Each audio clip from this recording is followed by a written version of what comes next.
નમસ્કાર વિદ્યાર્થી મિત્રો, ધોરણ 10 ની અંદર આપનું હાર્દિક સ્વાગત છે. આનુવંશિકતા અને ઉદ્વિકાસ લેક્ચર નંબર 3.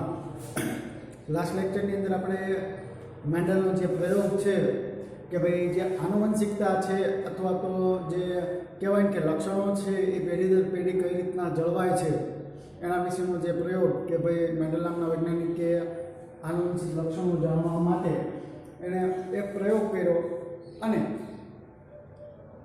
એને એના તારણો છે દર્શાવ્યા કે કઈ રીતના લક્ષણો છે પેઢી દર પેઢી ઉતરી આવે છે. એ વટાણાના છોડ પર એને પ્રયોગ કર્યો હતો. આપણે ઊંચાઈ, છોડની ઊંચાઈ છે એના આધારે એ પ્રયોગ છે તમને સમજાવેલો છે. એવા એને 3 પ્રયોગ મિત્રો કર્યા હતા. લીલા અને કહેવાય કે પીળા બીજ ઉપર, લીલા અને પીળા ફૂલ ઉપર, ખરબચડા અને લીછા બીજ ઉપર, નીચા અને ઊંચા છોડ ઉપર. આ રીતે એને 3 પ્રયોગો કર્યા હતા. દરેકમાં એક જ વસ્તુ લખવાનું આવશે અથવા તો તમારે કોઈ પણ એક પ્રયોગ જ દર્શાવવાનો થશે જ્યારે પણ એ પ્રયોગ પૂછાય ત્યારે. હવેનો જે ટોપિક છે એના વિશે થોડીક આપણે કહેવાય કે ભાઈ જે લક્ષણો છે એ કઈ રીતના અભિવ્યક્ત થતા હોય, કઈ રીતના લક્ષણો બહાર આવતા હોય અને માનવોમાં લિંગ નિષેધન છે કઈ રીતના થાય એના વિશેની માહિતી છે આપણે હવે મેળવીએ. તો વાત કરીએ મિત્રો સૌપ્રથમ તો કે ભાઈ જે લક્ષણો છે એ અભિવ્યક્ત કઈ રીતના થતા હોય. આપણે બધા જાણીએ છીએ, અગાઉના લેક્ચરોની અંદર આપણે ચર્ચા કરી એ પ્રકારે કે ભાઈ જે તે આનુવંશિક લક્ષણો છે એ આપણને આપણા ડીએનએમાં ઉતરી આવે છે અને ડીએનએ છે એક પ્રકારની પ્રતિકૃતિ છે કે જે આપણને આપણા પિતૃઓમાંથી મળે છે. માતૃ અને પિતૃ એમ 2 લક્ષણો ભેગા થઈને આપણને જે તે ડીએનએ છે અથવા તો આપણું જે લક્ષણ છે એ બનતું હોય અને એ અભિવ્યક્ત છે એ થતું હોય. આપણે ઉદાહરણ દ્વારા સમજવાનો પ્રયત્ન કરીએ કે ધારો કે આપણે બધા જાણીએ છીએ કે બધા છોડ છે એ કંઈક અલગ અલગ ઊંચાઈ છે ધરાવતા હોય. દાખલા તરીકે આપણે ઉદાહરણ લઈને લીલગીરીના વૃક્ષનું કે ભાઈ આપણે બધા જાણીએ છીએ કે જે છોડ છે એના અથવા તો જે એના વૃક્ષો છે કેવા હોય, ઊંચા હોય. હવે જે એના પહેલાંના છોડ હતા, વિચારો કે ભાઈ પહેલાંના છોડ હતા, પહેલાંના છોડમાંથી છોડ નાનો બન્યો, પછી ધીરે ધીરે છોડ છે એ ઊંચો છે વધતો ગયો. તો એના ડીએનએની અંદર કંઈક એવું કહેવાય કે અંતસ્ત્રાવ હશે, કંઈક એવું લક્ષણ હશે, કંઈક એવું થતું હશે કે જેના કારણે શું થાય કે એની છોડની જે ઊંચાઈ છે એ સતત વધતી રહે. એના જે કહેવાય કે સમકક્ષ જેટલા એના છોડની ઊંચાઈ થતી હોય એટલા એ સમાંતર રહેશે. અને ડીએનએમાં કંઈક એવું થતું હશે, એ કંઈક એવો સંદેશો મોકલતો હશે અંતસ્ત્રાવને કે ભાઈ તારે છોડને એવો સંદેશો આપતો હશે કે ભાઈ તારે અહીંયા સુધી છે વધવાનું છે, એટલે એ વધ્યા રાખે ત્યાં સુધી. આપણા શરીરમાં પણ કંઈક અંતસ્ત્રાવોનું અથવા હોર્મોનનું એવું નિયંત્રણ હોય. જો છોડમાં અને આપણામાં કંઈક ડિફરન્સ એટલા માટે છે કારણ કે છોડ છે આખી જિંદગી સતત વધતા રહે, જ્યારે આપણે છે મિત્રો અથવા બધા પ્રાણીઓ છે તો એની અમુક લિમિટ આવે કે ભાઈ માણસોની ઊંચાઈ છે એવરેજ 6 થી 7 ફૂટ કે 5 ફૂટ, 5 થી 7ની વચ્ચે જ રહે. પછી વધારે ઊંચાઈ છે એ થાય નહીં અને જો એ થાય તો એને વિકૃતિ તરીકે ઓળખવામાં આવે. એક વસ્તુ વિચારો મિત્રો કે ભાઈ આપણે બધા છીએ તો આપણે આપણા મમ્મી પપ્પાની હાઈટ પ્રમાણે અથવા તો નાના નાની દાદા દાદી એ કોઈની પણ હાઈટ હોય એના પ્રમાણેની ઊંચાઈ છે આપણે પ્રાપ્ત કરીએ. પછી આપણે સતત કે ભાઈ આપણે જેટલું પણ જીવન જીવીએ, ચાલો અમુક ઊંચાઈ હોય ત્યાં સુધી આપણે ઊંચાઈ વધે, પછી એવી જે અંતસ્ત્રાવો છે એ આપણા બંધ થઈ જાય, પછી આપણું ડીએનએ સંદેશો આપી દે કે ભાઈ તારે અહીંયા સુધી નથી વધવાનું, હવે વધારે ઊંચો થતો નહીં. આવું આપણા ડીએનએ આપણને કહી દે. 15 વર્ષ, 20 વર્ષ, 25 વર્ષ ત્યાં સુધી આપણી ઊંચાઈ છે એ સતત વધારે. પછી એક ટાઈમ એવો આવે કે પછી જે ઊંચાઈનો જે ગ્રોથ, એનો જે હોર્મોન અથવા તો એના જે અંતસ્ત્રાવો હોય એ બંધ થઈ જાય, જેના કારણે આપણી ઊંચાઈ છે અથવા તો આપણો જે વિકાસ છે એ અટકી જાય અને પછી શરીરમાંથી કંઈક પણ છે એ કહેવાય કે વાપરવાનું ચાલુ થઈ જાય અને જેના કારણે શરીરમાં નબળાશ આવતી જાય અથવા તો કહેવાય કે ગળપણ આવતું જાય.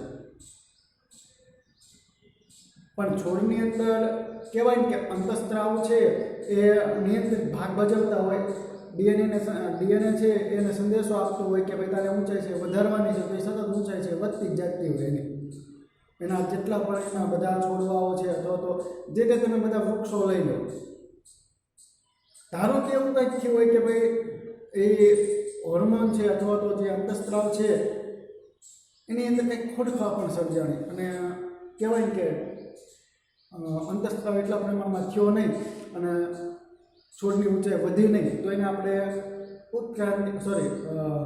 આનુવંશિક લક્ષણને એક કહેવાય કે એવો પ્રકારનું આપણે ગણી શકીએ કે જેના કારણે એની ઊંચાઈ છે વધી નહીં, એને આપણે શું કહીએ તો કે વિકૃતિ તરીકે ઓળખીએ છીએ. ડીએનએની અભિવ્યક્તિ છે મિત્રો એ કહેવાય ને કે લક્ષણોની અભિવ્યક્તિ છે ડીએનએના આધારે થાય. ડીએનએ સંદેશો આપે અને જે તે પ્રમાણમાં અંતઃસ્ત્રાવોનો જે સ્ત્રાવ છે એ સતત થતો રહે અને એના કારણે જે તે લક્ષણો બહાર દેખાતા આવે. આ રીતે ડીએનએ કોઈ પણ માહિતી છે એ અંતઃસ્ત્રાવને આપે અને લક્ષણો છે એ રીતના બહાર પડતા હોય. પણ એટલું યાદ રાખજો મિત્રો કે આપણને જે લક્ષણો છે અથવા તો કોઈ પણ વનસ્પતિ હોય કે પ્રાણી હોય તો લક્ષણો ક્યાંથી મળે છે? તો કે લક્ષણો ક્યાં મળે? પિતૃ અને માતૃપેઢીમાંથી. પછી છોડની ઊંચાઈ પણ ભલે હોય અથવા તો આપણો વિકાસ પણ જોઈ લો, તો બેની અંદર સામાન્ય રીતે બે લક્ષણો છે એ જવાબદાર હોય, માતૃ લક્ષણ અને પિતૃ લક્ષણ.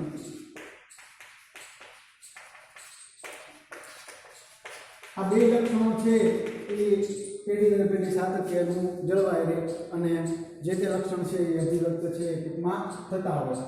આ બેનો એક સેટ હોય મિત્રો,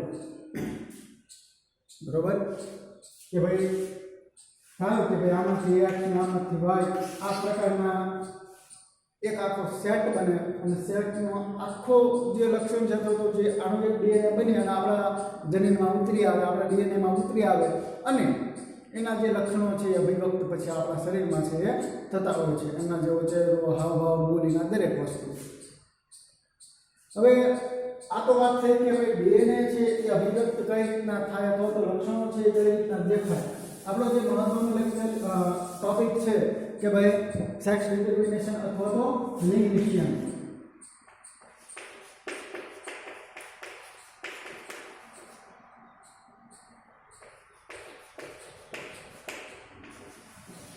લિંગ નિશ્ચય કઈ રીતના આવનારું બાળક છે. હવે તમે બધા જાણો છો મિત્રો કે અત્યારે ટેકનોલોજીનો વિકાસ આટલો બધો થઈ ગયો, તો માતાના ગર્ભમાં રહેલું જે બાળક છે એ છોકરી અવતરશે કે છોકરો અવતરશે એ જાણી શકાય છે, બરાબર.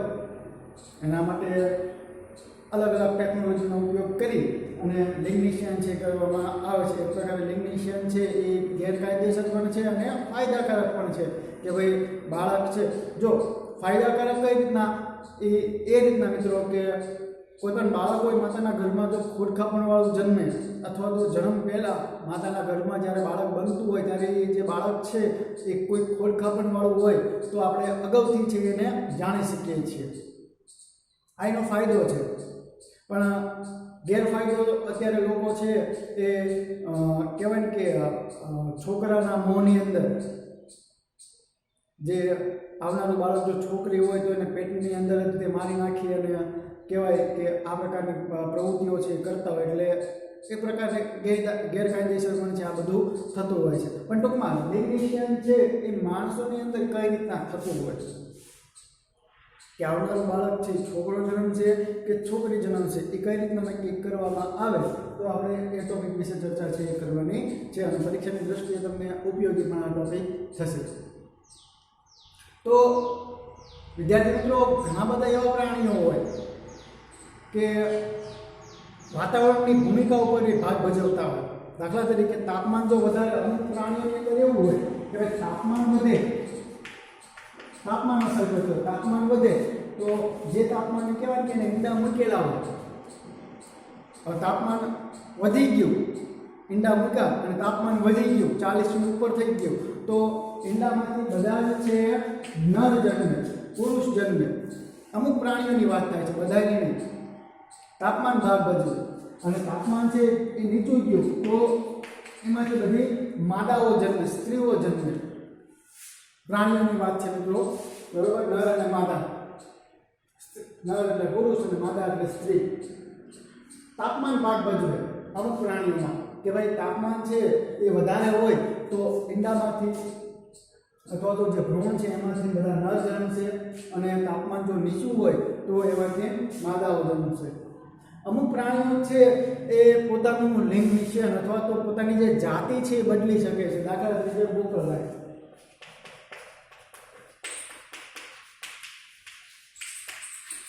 અથવા તો સ્નેલ.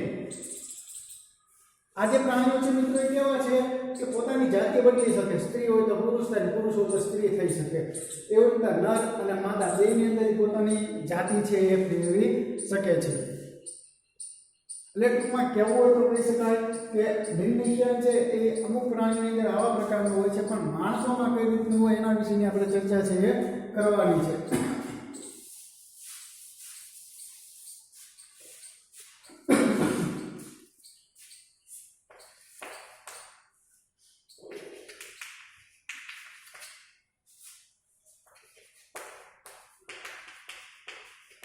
તો યાદ રાખજો મિત્રો, માનવોની અંદર લિંગ નિષેધન છે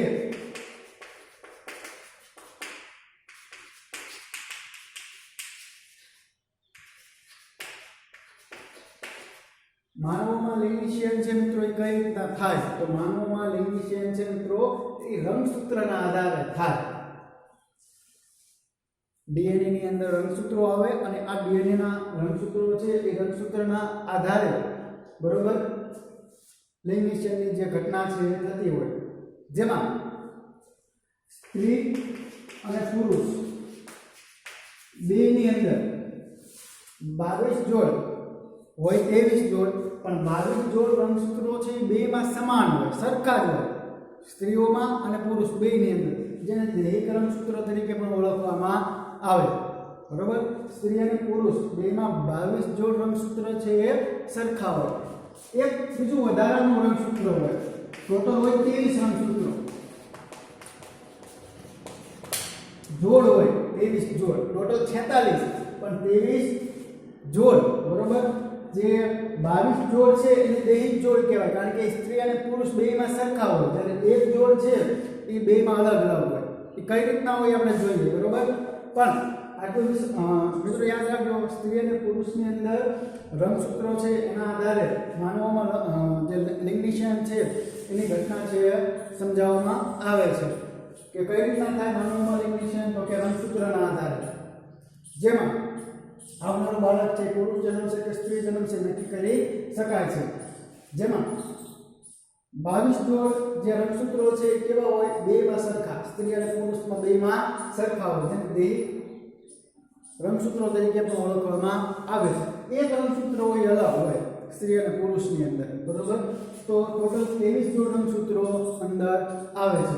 તમને જોડમાં પૂછે તો 23 લખવાના અને ટોટલ પૂછે તો 46 લખવાના, બરોબર.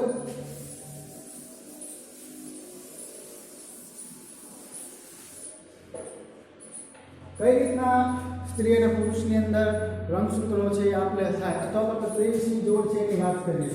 તો ધારો કે આપણે પુરુષ અને સ્ત્રી જે છેલ્લી જોડ અથવા તો 23મી જોડ રંગસૂત્ર છે બેમાં,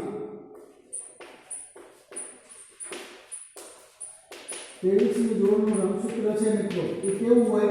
તો કે પુરુષની અંદર x અને y આવા પ્રકારનું રંગસૂત્ર હોય 23મી જોડનું, જ્યારે સ્ત્રીની અંદર કેવું રંગસૂત્ર હોય? તો કે x અને x આવું રંગસૂત્ર હોય. x રંગસૂત્ર આ બે તો સરખા જ છે, એક તો સરખું જ છે, પણ એક રંગસૂત્ર અલગ હોય, બરોબર.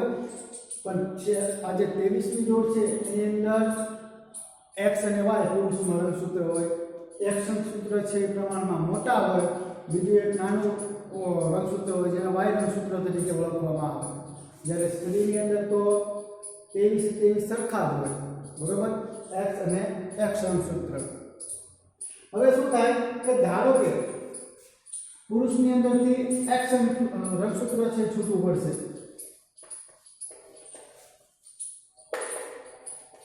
x રંગસૂત્ર છે પુરુષમાંથી છૂટું પડે, અને સ્ત્રીની અંદરથી પણ x રંગસૂત્ર છે છૂટું પડશે.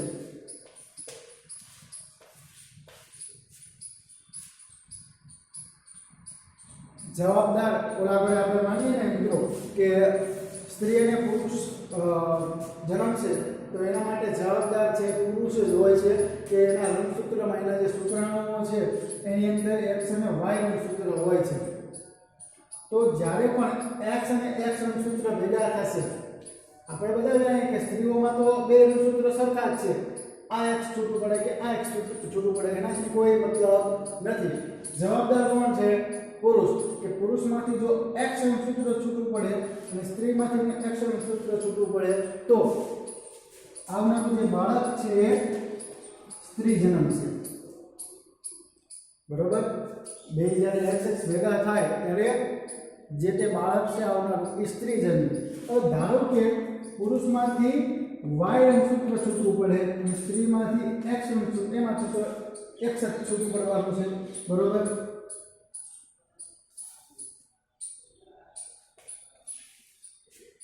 તો આવનારું જે બાળક છે મિત્રો એ પુરુષ જન્મશે. બરોબર? ક્યારે? જ્યારે પુરુષમાંથી વાય રંગસૂત્ર છૂટવું પડે ત્યારે. સ્ત્રીમાંથી તો ગમે એક્સ છૂટું પડવાનું છે, બે એક સરખા છે એટલા માટે. પણ પુરુષમાં એક્સ અને વાય રંગસૂત્ર આવેલા હોય. જ્યારે બે એક્સ ભેગા થશે ત્યારે જે તે બાળક જન્મશે સ્ત્રી જન્મશે અને વાય અને એક્સ છૂટા પડશે ત્યારે જે તે બાળક છે પુરુષ જન્મશે. આનો જે ચાન્સીસ છે બરોબર એ કેટલો હોય છે? 50-50%. 50% છોકરી જન્મવાનો ચાન્સીસ અને 50% બે રંગસૂત્રની સંખ્યા છે મિત્રો એ 50-50% હોય. અને સ્ત્રી અને પુરુષ જન્મશે એની જે કહેવાય કે ઘટના છે અથવા તો જે આધાર છે એ બે ઉપર 50-50% રહેલો હોય છે. કાં તો એક્સ ભેગા થશે તો સ્ત્રી જન્મશે અને એક્સ અને વાય ભેગા થાય તો માદા છે એનો જન્મ છે મિત્રો થતો હોય છે. તો આ રીતે માનવોની અંદર લેંગ્વેજિયન અથવા તો કહેવાય ને કે સેક્સ ડિસ્ક્રિમિનેશનની જે ઘટના છે એ થતી હોય કે આવનારું બાળક છે ક્યારે સ્ત્રી જન્મશે કે ક્યારે પુરુષ જન્મશે એ આ ઘટના પર આધારિત છે એ રાખતું હોય છે.